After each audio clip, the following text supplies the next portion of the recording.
Hello and welcome to The Relevance of Now with William Linville. My name is Michael Connell and I'm hosting with William. Hey, William. Hi, Michael. How are you, my good friend? Awesome. Fantastic. How are you doing? I'm doing really well, my good friend. Thanks for asking. Yeah. A client had requested a topic of the key to happiness. And I looked for a reference in your book, Relationship with Everything and Everyone. And in the chapter, A True Loving Relationship of the Heart with Your Life Stream, Your Beingness, and the Whole Universe. And in the first paragraph, it described a state of being that I felt would complement us to start off with about the key to happiness. And you wrote, a true loving relationship of the heart with your life stream, your beingness, and the whole universe is an in-depth, passionate relationship that allows for the giving of your unique expression and at the same time receiving from your expression. This is creating a cyclical dance of going out and coming in. The giving and receiving are one. One's heart is opening, and it's coming from every facet of every particle of the physical being, which is a total open expression that is growing upon itself in every way. This is creation as creation was created to be. This is what you can call a true relationship of the heart, a total constant communion of love. Absolutely. In this paragraph, you're talking about expressing your loving presence. And can you share more about that in relation to living in a body on a planet, experience, and the keys to happiness?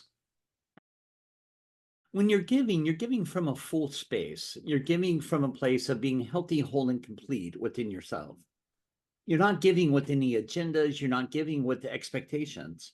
You see, like when you become present in the relevance of the now, you're healthy, whole, and complete within yourself. You need of no one. You need of no thing. You're healthy, whole, and complete right here, right now. And that's the cool thing, is because when you're living in the now, right here, right now, when you're living in your presence, you'll notice that everything will be perfectly divine and perfectly taken care of right here, right now. Their ones get tripped up when they going into linear time because, well, what about tomorrow? What about the next day? What about retirement? What about? I mean, those are things that, yeah, you want to look into, but not live there. It's that, okay, I may plan for retirement, but I'm not going to live in retirement.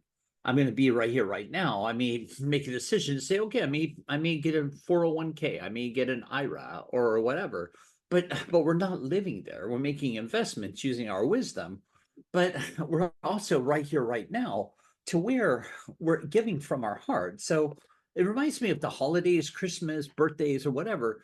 I'm not going to give a gift due to duty obligation. I'm giving a gift from my heart, because when I'm giving a gift from my heart, I'm not doing it by obligation, duty, responsibility, or because I want to be liked. I'm giving because it feels good.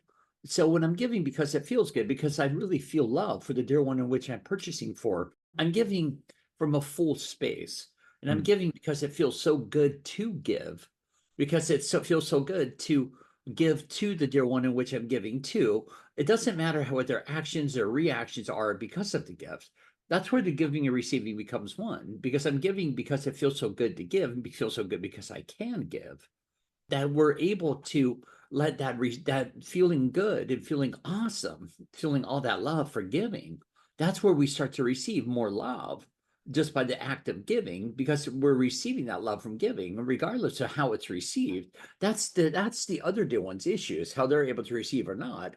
But you're receiving the love via giving from love and as love, that continues to keep that fluidity within yourself, which is your natural state, continuing to flow and flourish. You're not concerned about them liking it, not liking it. You just know where you're coming from when you're purchasing and going through the process of giving that gift. Can we talk more about this state of being, our true self, who we are?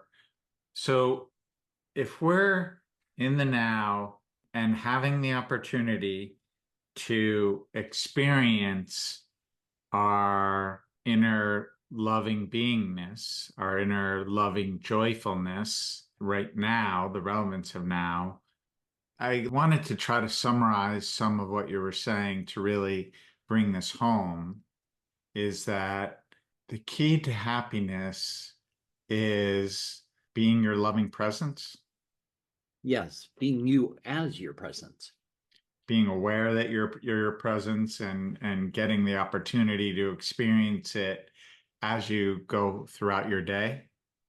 Yeah, and letting your presence come forth through your day Mm, without trying to control, dominate. And here's the catch, it's that without giving your power away, like I'm going to be my presence here, I'm going to be my presence there, but not over there because of whoever's there or whatever's going on.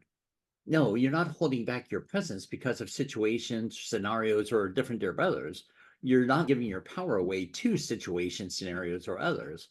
You're being your presence and you're becoming your presence regardless of what's going on around you. right. Whenever I've had that experience, even if it's just short-lived in the moment under different circumstances, it's truly there's nothing like it. Exactly. And remember, when you're being and allowing yourself as your presence to emanate, regardless of who's there, you're assisting, you're facilitating, you're also animating and rating right through whoever's there to where you're not giving your power away. You're not letting yourself become smaller because of what their ones may understand or not understand. Because you got to remember, universally, their higher levels, their soul level as well, have brought them into that scenario depending on you being your presence to literally affect them because they're being steered in journey to be in your presence right there with the opportunity to go further, opportunity to wake up, and kind of depending on you to be your presence to shake them up, whatever it may look like, not for you to make yourself smaller or dimmer, for you to become lighter and brighter, to really shake them up with ease and grace, not about words, not about trying to prove a point, not more than less than, but for yourself, not to go hiding away, but for yourself to become brighter and brighter, regardless of what the scenarios are. Whether they understand or not, it's not important. It's that you are you, would not giving your power away to their emotional hangups. And then when it comes to our desire for things, our desire for a home, a certain type of home, our desire for a family, our desire to send kids to college, um, how does that all correlate with happiness? Absolutely. It all fits into it. Your desire to send your kids to college. I would have you ask yourself, okay, why? Why are you wanting to send your kids to college? What is it you're really asking for? Are you asking that they have better opportunities in the world for their life stream? Is it because your mother did, your father did, their fathers did? I mean, just becoming clear on what you're asking for and why.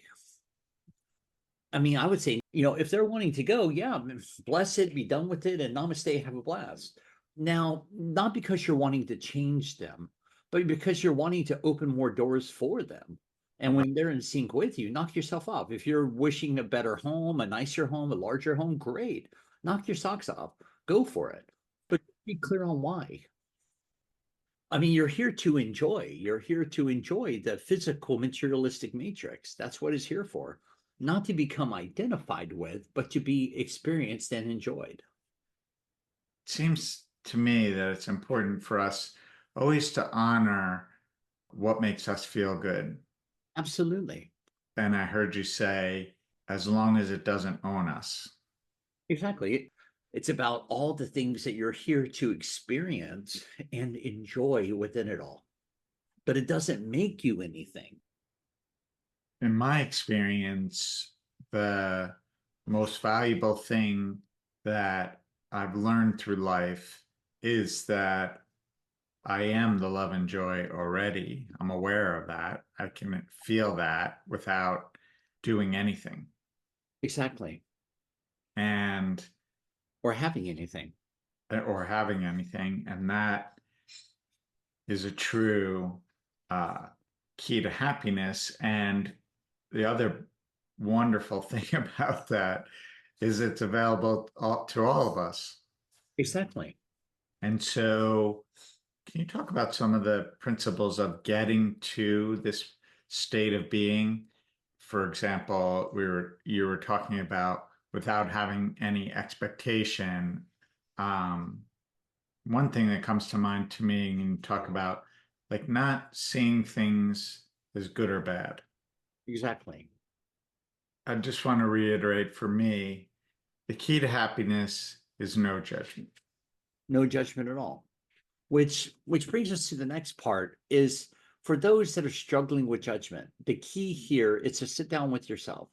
I would encourage for many once a day for about a week or so to sit down with a pen and paper or pencil and paper, whatever floats your boat, and make a gratitude list.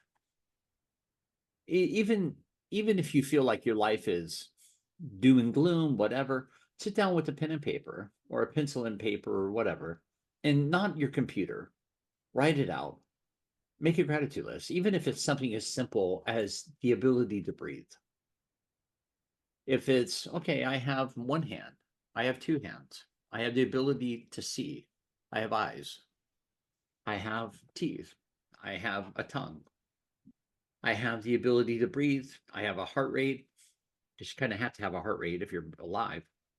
It doesn't have to be miraculous, like this happened at work or this is going on. No, let's start simple.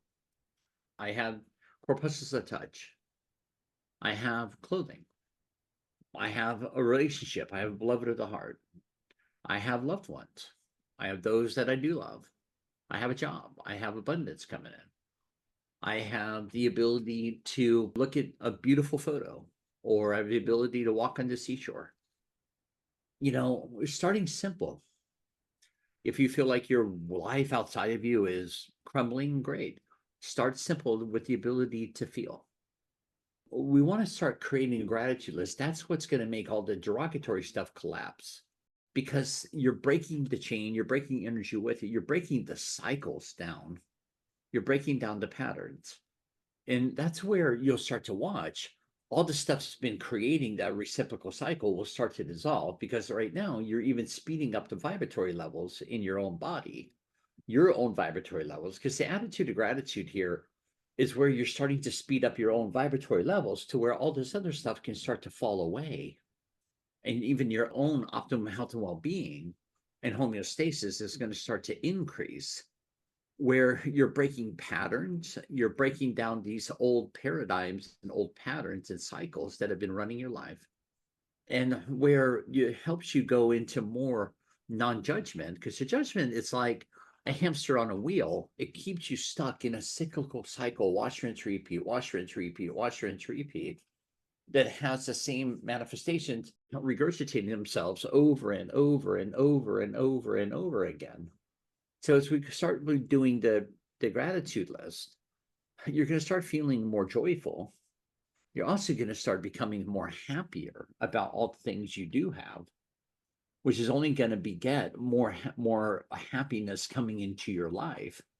It's a matter of fact, it's a factual thing. The more happier you are with the things you're grateful for, the more happier things are going to start to come into your life. It's a fact.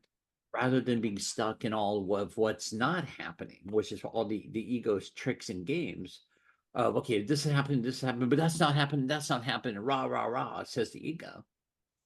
Well, if we more we shift our focal point into what is happening, the more you're going to start seeing more physical, tangible changes in your mind, your body, and literally your outside world. It's not as hard as it seems. What you were just describing, it's a real natural expression of, yeah, you might be at first thinking about your gratitude list, but you shared that we get the opportunity to start feeling it. And Exactly. then You're the writing. feeling just continues to expand more than the analysis or the logic. Yeah, because once you start writing it, you're making it real, not typing it, but writing it physically. And then you'll turn the page the next day. You'll start on a new list. You can have the same thing on the list. That doesn't really matter. But you'll start feeling more of yourself, your own presence coming forth now. You'll start noticing more the birds singing. You'll start noticing more of your presence coming forth. You'll start noticing the paint on the wall changing because you're going to start becoming more present in your presence. So this isn't about more meditating, more medicating. It's none of the above. We're talking about long-term factual changes and beneficial changes, even through your physical biology. And all this stuff you've been giving all this energy and power to about what's not working, you'll start watching that shift into what is working and what can work for you, which is going to lead you down a road of happiness and down the road of being healthy, whole, and complete within yourself. Wonderful, William. Thank you. And thank you all for joining us. This is The Relevance of Now with William Linville. Please click subscribe. Join us next time. Namaste. Namaste.